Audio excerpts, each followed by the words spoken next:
Hello, everybody. This is Brian. I am here to talk about tips on not getting your game published, which are really tips on getting your game published. I'll wait a couple seconds here before I get started, just to let people join the stream.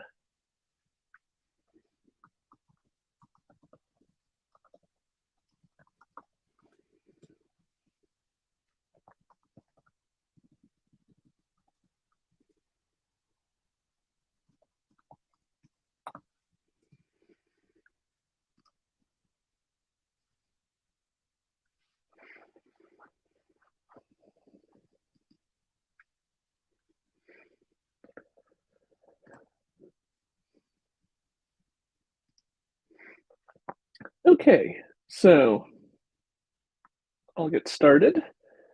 A good place to start is who am I? Why do I know anything about this? I've worked pretty much my entire life in the game industry. In high school and college, I worked at comic and game stores in Des Moines, Iowa, and Ames, Iowa. And after college, I moved up from Iowa, 4 hours north, to Minnesota to work for. Oh, saying something is not working. Uh, uh, can you guys hear me? Okay. Chat is saying something is broken.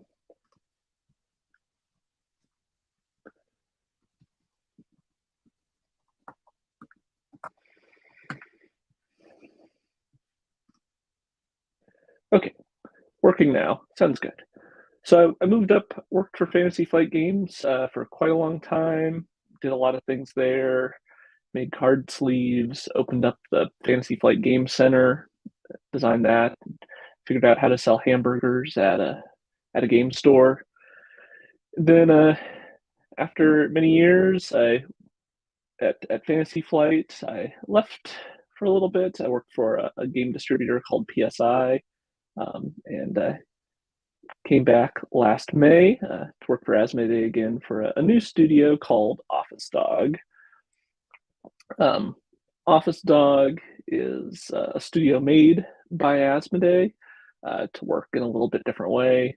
Where most of the studios at Asmodee have a full time staff that's doing almost everything for them, whether it's designing the game, although lots of folks work with outside game designers, but then for most of the studios in Asmodee, and there are a lot of them, so they're all a little bit different, but most of them will do the editing and development and graphics and everything in house. Uh, the So Office Dog, our idea is to be a little bit more flexible. We're using big team. We'll be using teams of outside people to do a lot of the work with our small team of people at the studio helping to guide things this way or that. But there's tons of really great creative people out there having ideas, talented artists, talented graphic designers, talented developers and editors. So we wanted to be able to work with all of them to make some new games. So in the last, since May, I think I've looked at close to 1,000 game pitches. A lot of those are just sell sheets or a quick pitch in person at a convention like Essen or Gen Con. And then quite a few of those digging in a little bit deeper in terms of actually playing the game, whether it's on Tabletop Simulator or getting a prototype. And over that time and my long history of looking at games from the perspective of being at a publisher or a distributor, I've noticed some things that I think make me more excited about a game and things that certainly make me a lot less excited about the game. So I'm going to go through my top 10 tips to get a publisher to not sign your game and talk about why it's a turnoff and what can be done a little bit better. And I think I chose this formula because there's lots of things that you can not do. But in terms of a thing you can do to get a game published, that's much more nebulous. There's not one magic formula to get a game published. If there was, that's just what people would do. But it's more abstract than that. But things you cannot do are very definitive. So number one, don't follow up. It's in addition to a great idea for a game, the other thing that I'm looking for when I'm talking to a game designer is, do I want to work with this person for a long time? Making games is hard. It takes a lot of work. You're going to have a lot of phone calls and Zoom calls and play their game on Tabletop Simulator a lot. So, how they are in their initial communication is really important. So following up on a message, if you send them an email, do they reply reasonably promptly? It doesn't have to be within 30 seconds of them getting the email, but will you hear back from them right away? Also, do they follow up too much? If they send you an email every day hoping to hear back from you, that's also probably not something that you want to work with for the next 2 or 3 years as you're developing the game. There's the classic legs of the table example of freelancers, which are fast, cheap, nice to work with. Pick two, but you can definitely find game designers that can be all three, or at least be fast and good to work with, even if they're not cheap. But if you don't hear back from people, it's going to take the very slow process of developing games even longer, and that is a bad place to start out with. So if a publisher asks you a question or looks for something, get back to them. And the classic communication advice of letting people know that you got the message, even if you don't have the answer they need, certainly applies here as well. So being a good communicator is very important in what I look for when I'm first talking to people. So number two is not seeing every communication and every interaction you have with the publisher as building a relationship. There's a sort of a transactional way to pitch games where you have an idea and the publisher either wants it or not, and it's a completely yes or no, this is the idea, take it or leave it. It's it stands on its own. But certainly when I'm talking to people, I'm looking at their idea and also looking at them as a person, like how are they presenting their ideas, what angle are they coming from, and do I want to, even if I'm not interested in this game in particular, am I just compelled by the way they present and the way they look, that maybe I want to work, I want to see their next ideas. So even if the first thing they show me is not an absolute definitely want to publish this, there's a relationship to be built there as well. And also, is there other ways maybe that we can work together? Here at Office Dog, we're always looking for outside developers that we can work with to develop other games. And, even if this person's concept for a game isn't very interesting, maybe they've clearly worked on it in a way that I think is clever, and that I would want.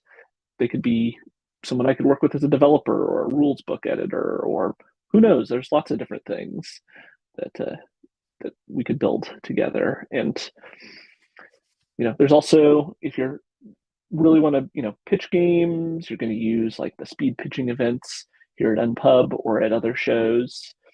there's a good chance if you do it for a while, you're going to see the same folks every time we come around to your tables. So building up a rapport and a little bit of relationship goes a long way. This is, an easy way to sort of damage a relationship with a publisher early on is not taking no for an answer. If somebody takes the time, looks at your game, says they're not interested, the hard sell is, I don't think, going to be very effective with a publisher. So, take their feedback as politely as you can and build towards the next time. So number 3 is describing your game with lots and lots of hyperbole and jargon. Publishers, see a lot of game pitches, have played a lot of games, and I am perhaps at my least compelled when someone describes their games basically just using a bunch of Board Game Geek title tags, describing Magic the Gathering as a deck building, hand management, 2-player dueling card game does not really capture the essence of what makes it fun and special.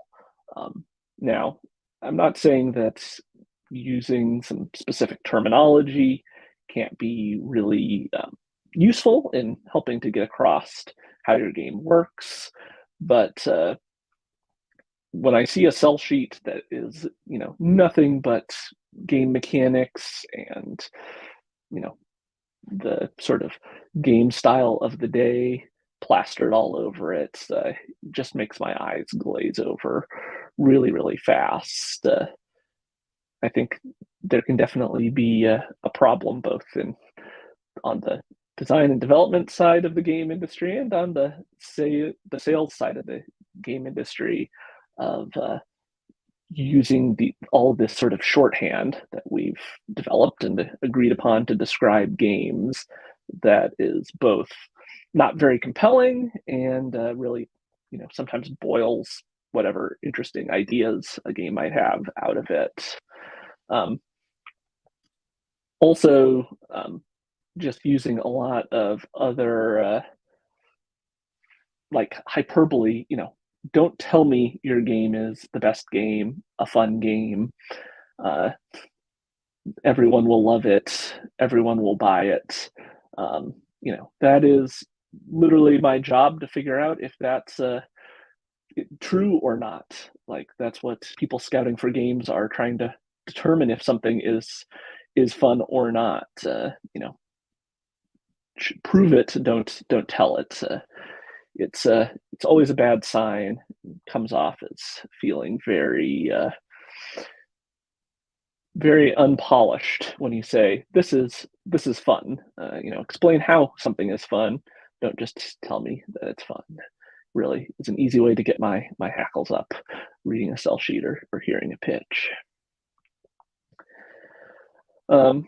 It's also the case that when you use a lot of hyperbolic language and things, that it becomes very easy to disappoint in whatever the actual game is. If you tell me that it is literally the best game ever and will sell millions of copies, it's going to be very hard to deliver on that with a short pitch or prototype afterwards. So that's not to say that you shouldn't be proud of your ideas, shouldn't feel confident in ideas that you think are good, can't communicate that, but, make sure you can deliver on the expectations and you're not, you're actually saying something and not just using all the words that you think that I may want to hear. So number 4 is don't pitch to the publisher's interests. I put in this tweet from Banana Jam, who's a great follow on Twitter, more in kind of maybe the role-playing game space than board games. But it's something I think about a lot, and something I think is, a little bit deeper than maybe the standard advice of, look at a publisher's catalog and try to pitch games along those lines. But it's something interesting to think about. There are definitely games that are meant to be in an art gallery, are more like have a strong message to convey, you know, uh, deep emotion to communicate, and those are really great. But also, there are games that are, a corporate product that people are trying to sell, and think about what you're really trying to do with your game.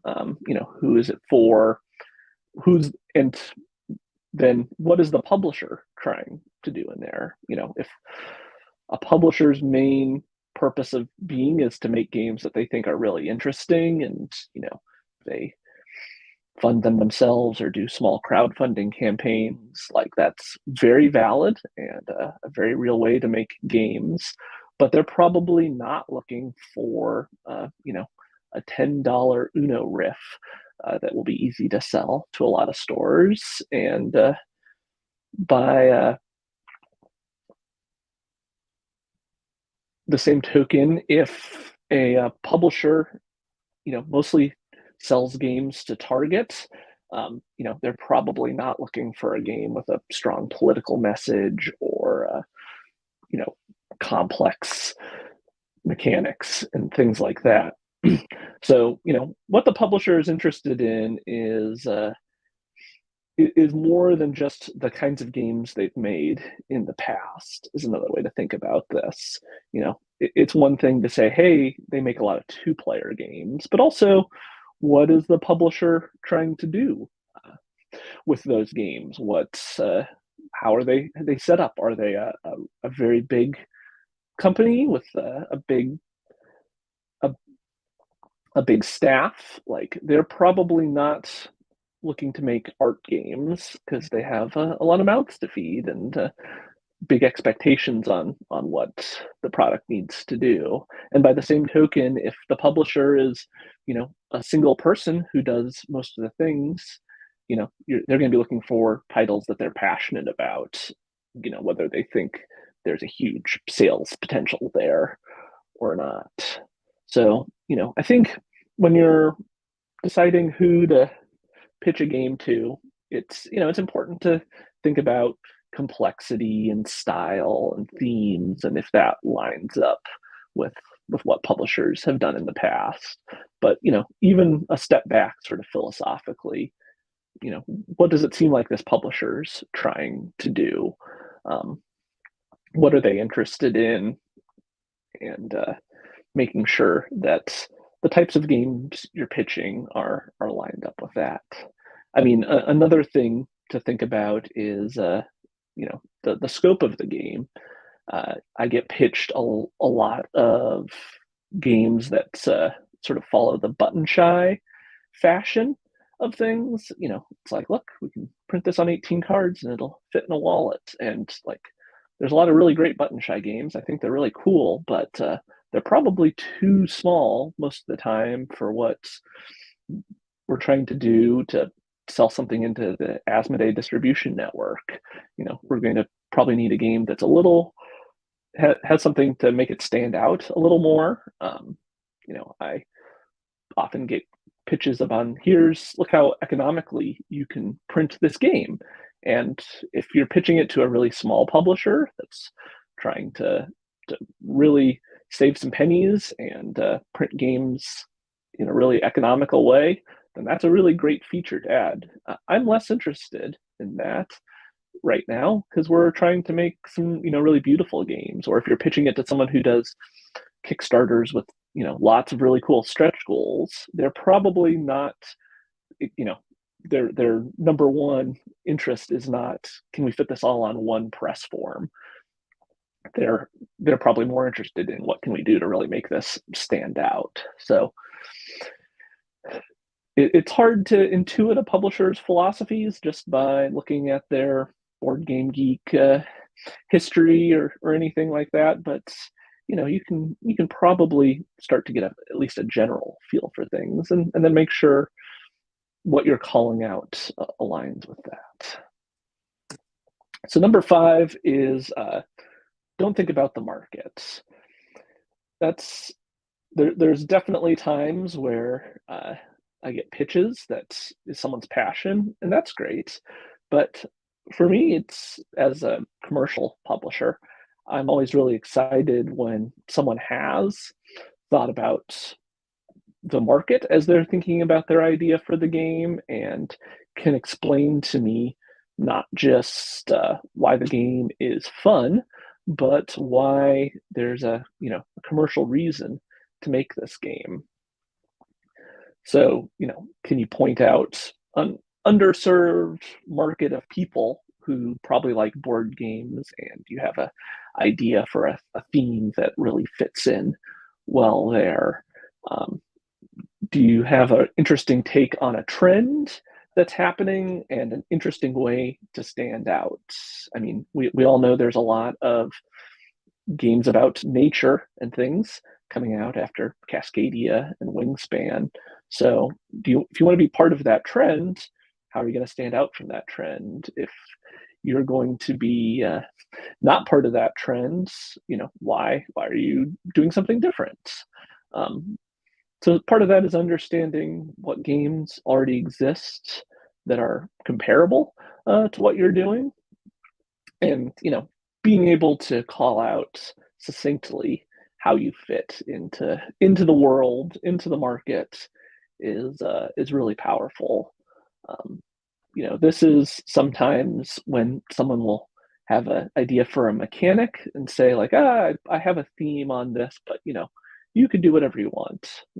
Publishers absolutely sometimes have uh, a theme or a niche or something that they want to pursue and can match a mechanic with that. Like, that's a great feeling when you're able to do that. But it's also really great when a designer comes with an idea or with an insight into a group of people that would like your game, that are, or maybe not just people who like board games, right? Or how to really stand out amongst a group of people who like board games. So, thinking about what's happening in the market, what's happening in the world, can really give you an advantage in pitching your ideas. So number 6 is don't have a story to go with your pitch. Now, when I say this, I don't mean having like a complicated bit of flowery prose that you read at the start of your YouTube video or your pitch, or you know, giving me your long, in-depth backstory about your 7 warrior monks and their epic fantasy quest. Like, what is really compelling to me is, why are you making this game? Why are you the person to make this game? Where did the idea come from? As an example, I'll use back when I worked at the Asmodee US distribution office, the pitch for Holding On, a cooperative board game by Hub Games. It's one of the best pitches I ever heard. If you haven't played Holding On, it's a cooperative game where you're working in palliative care, taking care of this guy named Billy Care. And over the rounds of the game, you learn about his life story. And he lived in Northern Ireland during the Troubles. And when Rory from Hub Games was pitching this game, he's a fabulous storyteller, and all of us there at his booth were just totally wrapped as he was unfolding kind of the idea behind this game and what it meant to him, and how it all worked together. It was really, really fabulous. And, it intermingles both the narrative that's in the game and also the narrative behind why you're doing this game. Rory is from has lived his whole life in Northern Ireland, so the Troubles are significant to him, and all of these things kind of weave together, can be really, really compelling when you're pitching a game. It's one thing to say like, I think this is cool and I like this, but it's really effective when you can pull whatever is the story of your game into your personal life a little bit, into your background. Like, that's really great. And having a game have some meaning, and and holding on is like a very emotional theme and emotional setting uh, to to have in a game. But it's really means a lot when you can link a game and the story both of the game and why you're doing the game together. Like that's really powerful. So seventh thing not to do is don't bring up your unique background. Uh, there are if like making games is very interesting because it brings so many different disciplines together, right? As game makers, we have to both have good interpersonal skills, and there's all of sort of the hard math and those sorts of things that you bring into it. There's a ton of artistic license and literal art that goes into games, and then there's design, and it's games can really pull upon lots of different parts of the world, and we're all unique people who have had lots of different experiences. So, like, I love to know where people come from and what maybe this ties a little bit into uh, having the story behind the game, but also how what is your background. If you have a game that's about sheet music and you're a music teacher, or you went to school for composing, like that's great to see how those things come together. Like if you have, and it doesn't have to be a one-to-one connection to those things, but it's good to know, especially this is maybe hard to include in like a sell sheet or something like that, but when you're having a conversation with a publisher, bringing in whatever unique skills and history and things that are just going to make you different uh, helps me to understand where a game's coming from and why it's great. So number 8 is telling me that you're just going to fix a classic game like Magic or chess.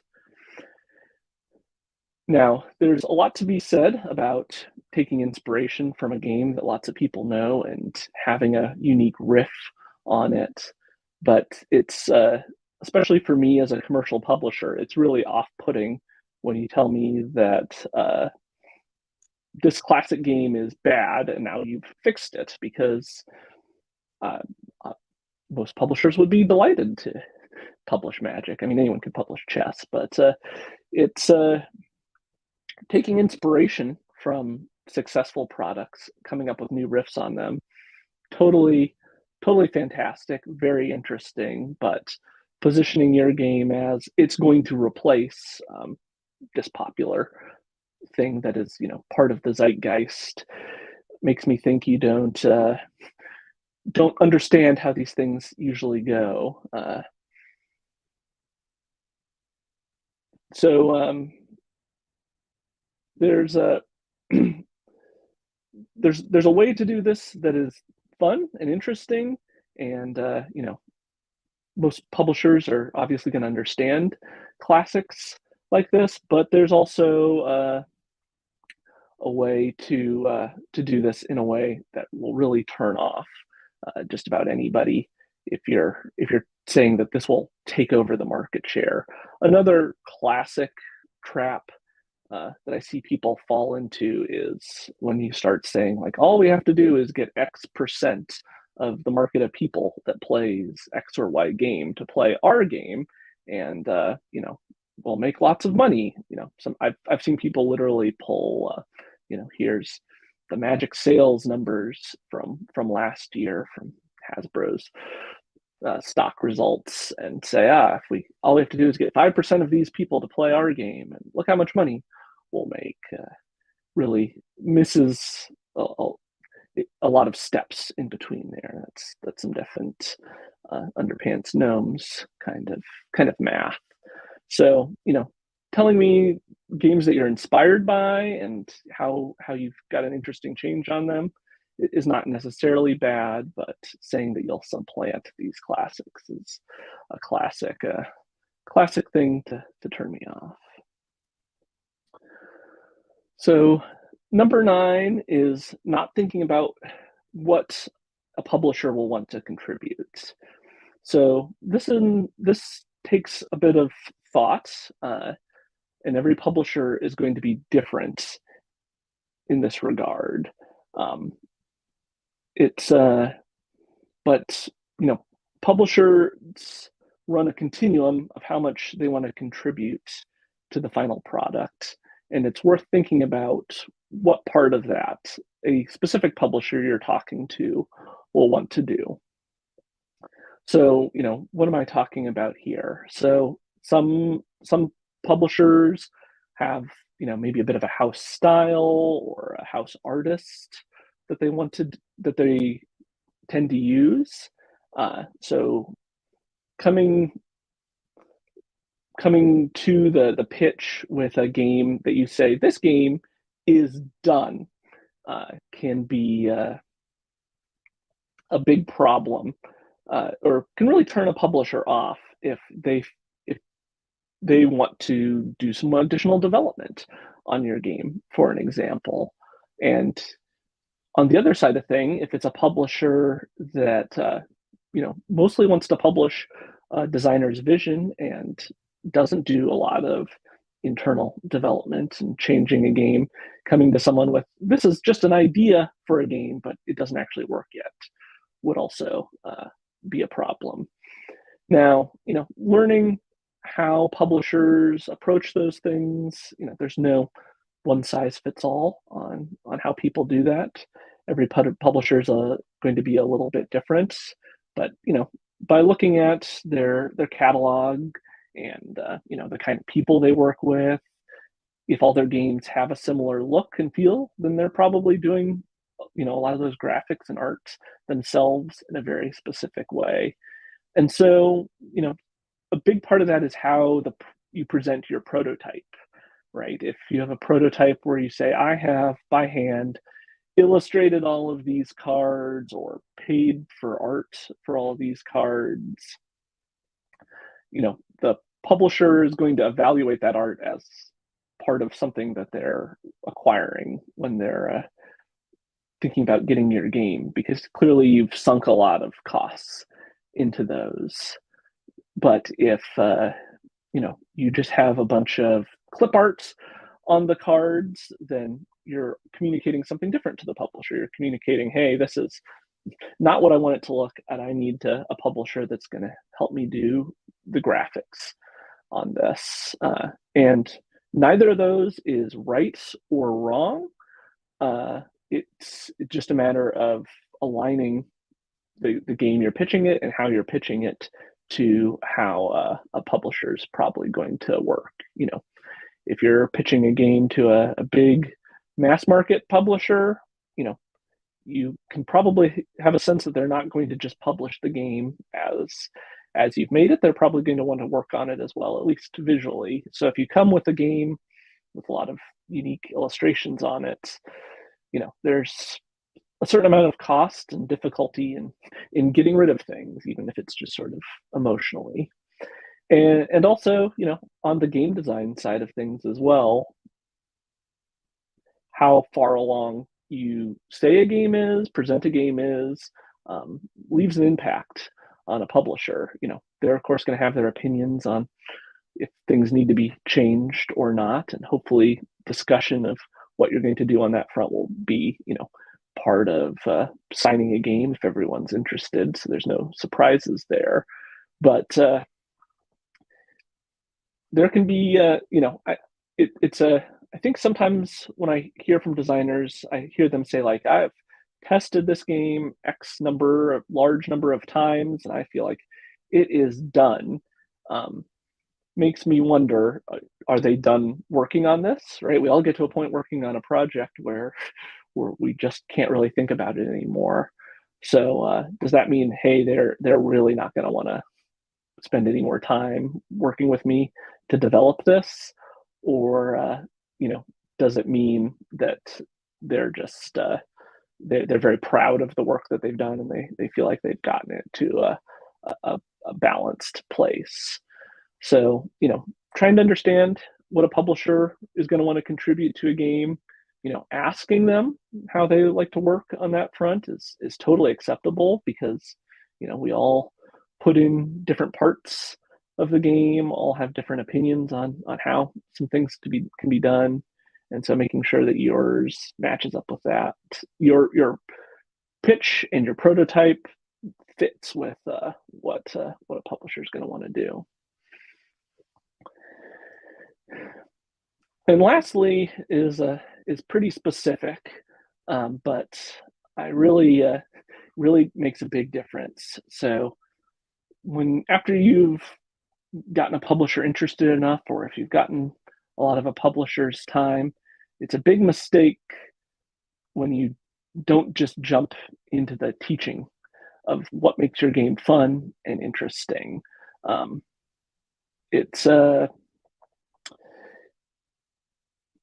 it's very easy to want to teach a game in a pitch the way you would teach a playtest group or your friends or your family to play your game, where you explain how the setup works and make sure all of that works. But you can really just jump to making the interesting decisions in the game, or just give me some very minimal context on how the setup would go.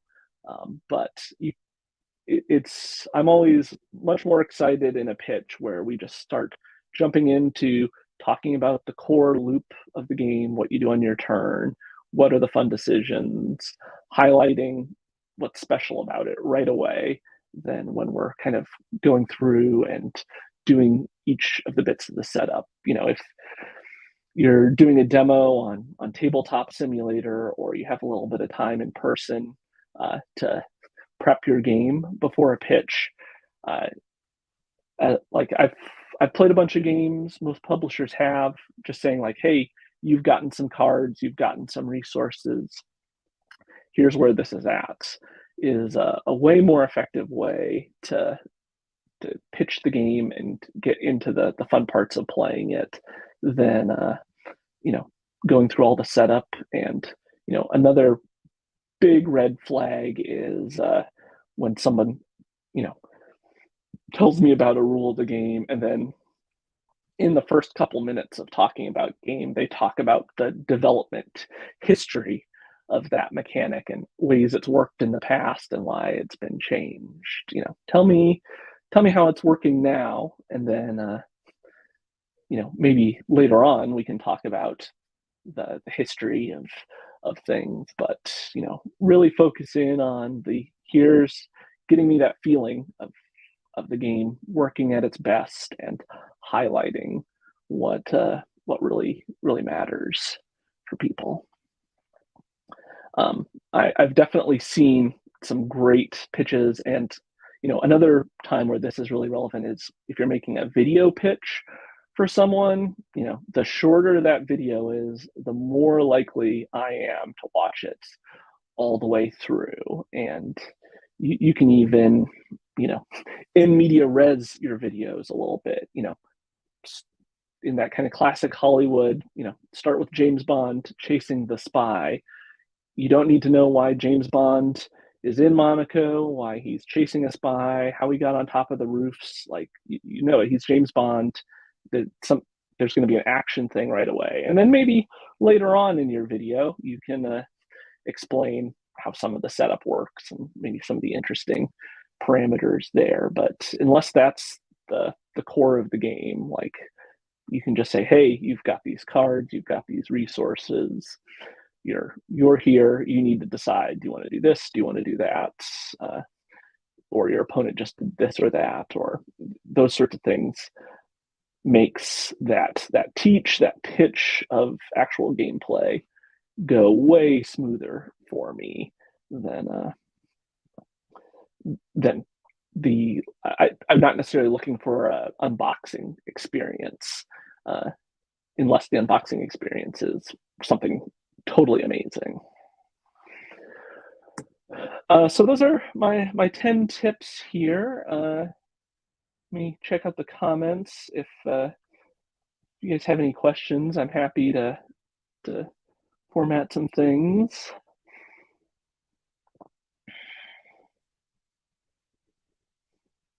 So let's see here. Dylan Alpers, I hope I got that right, asked, when it comes to having a game finished enough, but leaving room for published development, what percentage of completion would you aim for in terms of visuals?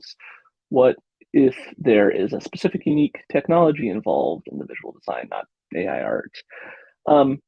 So in terms of how finished the visuals should be, having some good takes at sort of the user experience of the game uh, in place is great. Here's maybe a way to lay out the cards that makes it easy to play and easy to understand, but don't necessarily need to have a border with fancy textures and things like that. Making it clear to play, maybe putting in just enough embellishment to get people to understand the theme and setting of the game is good. But making it clear that there is lots of room for the publisher to do work is good if you're pitching to me, where I'm going to want to be involved in the graphic design and probably not just use the art that was in the prototype.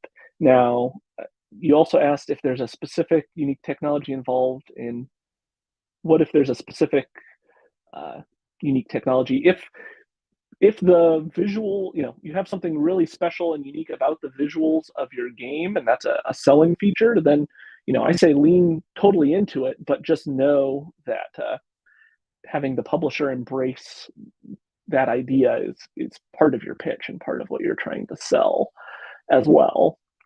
And so even if they like the game, they also have to like that technology. So, it's a risk because you're asking people to like two things at once, but maybe it's also an advantage because you have something that helps you stand out. Kodak asked, "Was the best way to reach out to a publisher or find out if they're looking for proposals?" Now, this is not true of me. Many publishers will have a website or have a form. That's that's the sort of standard way of reaching out. Certainly, like all things in life, if you can have a personal connection and you can meet a publisher in person and talk to them, that's a really great place to start with. Your first meeting with a publisher doesn't need to be, "Hello, I'm Brian. I want to pitch you a game." If you can find out that they're going to local, there's probably publishers local to lots of you, follow them on a thing where you can follow them. And if they're going to a local convention, go and demo the game and ask if there's anyone there from the development team and just say, "Hey, I'm a designer. Are you guys ever looking for pitches or submissions?" Asking them in person will get you uh, a very up-to-date answer of if they're looking for things or not. And have a business card, give them a business card. They might not be looking for pitches that moment, but getting to know people at publishers, whether it's in person or at virtual events, goes a long way to asking if they're looking for pitches. See here, David Gordon, hello David, I'm working with, asks, "What follow-up do you recommend after a pitch if you don't hear from a publisher for say a month, 2 months?" I always write a quick note to thank them the next day, but I'm never sure when to send a follow-up if I don't hear back after them. A follow-up email after a pitch is great. People are busy. Sometimes pitches will happen at the end of the day, or worst case scenario at a convention where publishers are going to have 40 or 50 meetings. So having a quick, "Hey, thanks for your time. I really enjoyed this. If the publisher, gave you a specific big feedback, calling that out is good.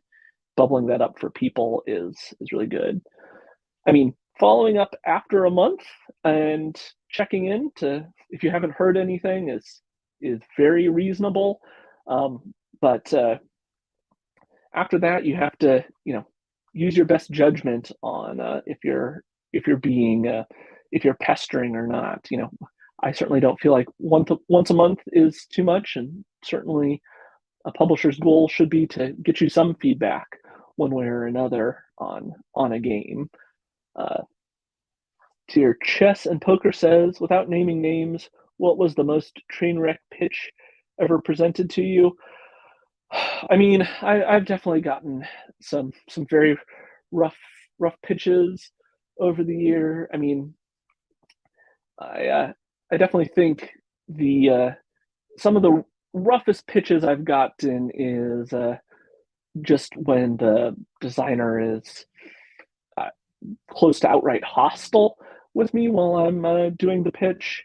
They're threatening to I'm going to get you in trouble with your boss if you don't let me take you out to dinner or play my game for 2 hours at a convention is pretty rough. I mean, there's definitely lots of games that you see that aren't really train wrecks, but just are definitely coming in from folks who don't have a very clear idea of the type of publisher uh, that that we are, the type of market that we're making games for, and so it'll be like, oh, hey, this is my very simple kids game that was maybe in vogue 10 or 20 years ago. Uh, it's that sort of people who have a lack of context where things have very bad. And I think some of the other train wrecks that I've seen really fall back on the slide about jargon that I fell into, where it feels like they're naming every mechanic under the sun to the point where it's impossible to have any idea what the game is really about.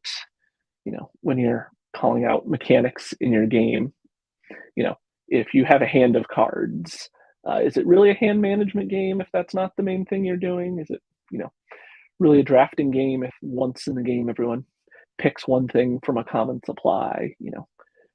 Having people who do not use those things sparingly definitely will come out as a bit of a train wreck.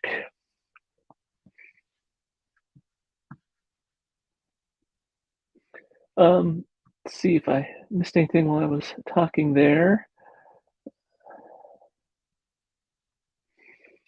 Let's see here. Dino Corgi said, I think had a hard time with the story of a game, where I thought this pun would be funny, so I designed an entire game around it.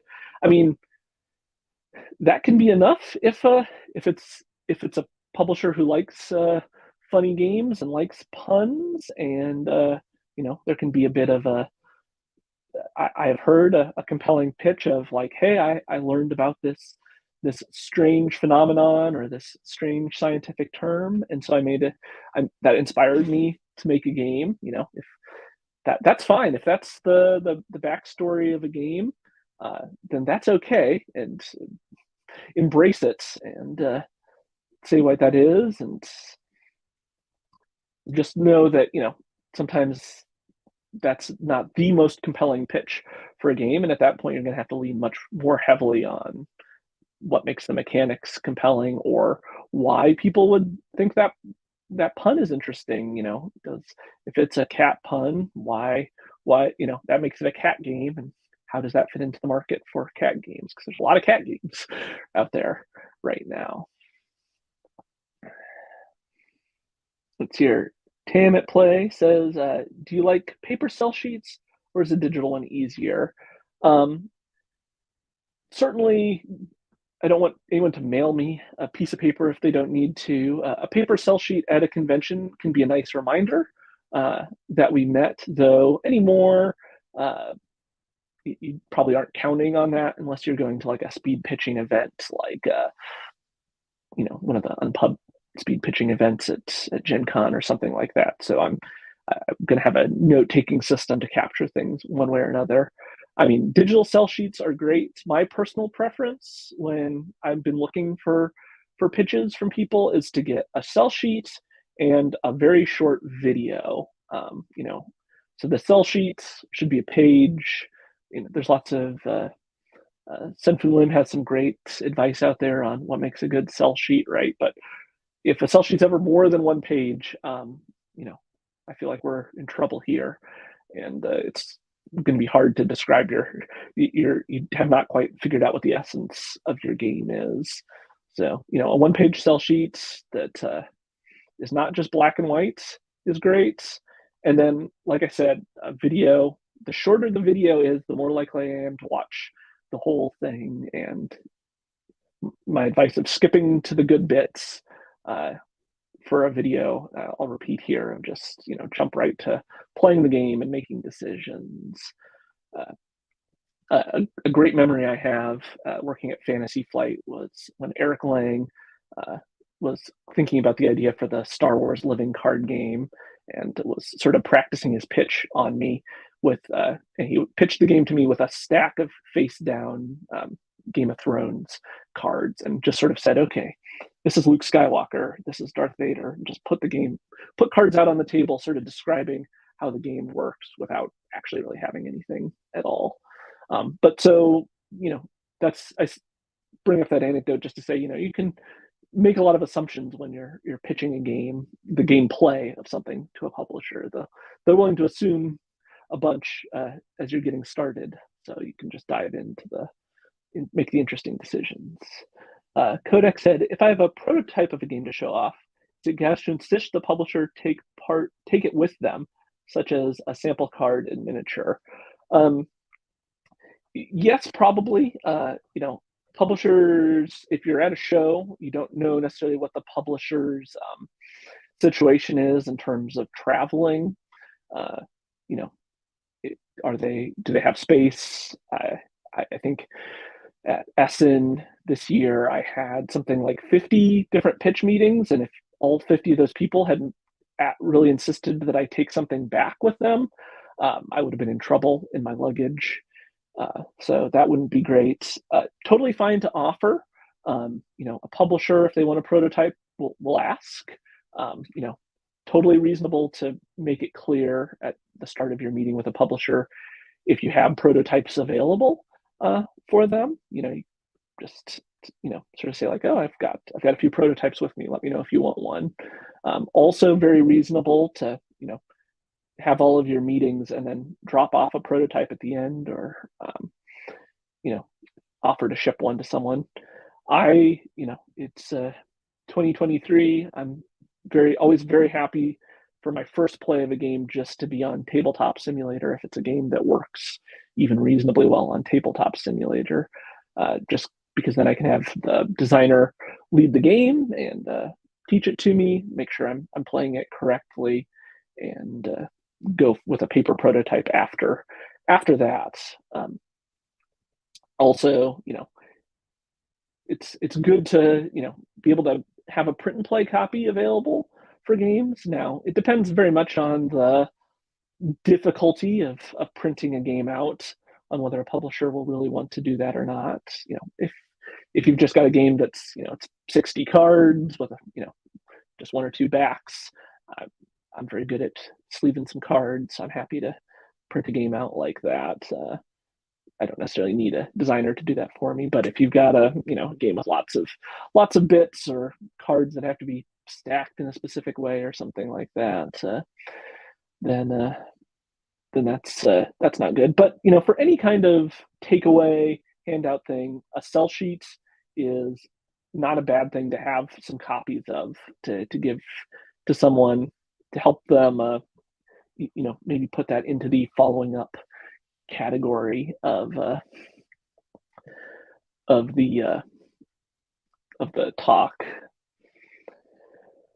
And as another way to remind the publisher that they had a meeting, and that they should get back to you at the end. Well, we're just about at the end of the time here. I could probably do one or two more questions if anyone had anything. Otherwise, I'll wrap up. Uh, Dylan, absolutely agree on marketing yourself as replacement for a staple like Magic the Gathering, but your thoughts on marketing your game as a response to the current trend or painful experiences with big three trading card games that seem to have in common? For example, Keyforge was marketing procedural deck generation. Neat idea, area not quite being a trading card game, but still scratching an itch. Yeah, absolutely. Um, you know, taking your experiences with other games and saying, "Hey, I like a great example. My boss here at Office Dog, Luke Peter Schmidt, worked at AEG and loves bringing up point salad as taking an idea from a bigger game and turning it into a whole game on its own. Or so taking your experiences or something you noticed while playing a game, or here's a very specific mechanic for another game that you're going to expand out into a full game. These are really great, fascinating things.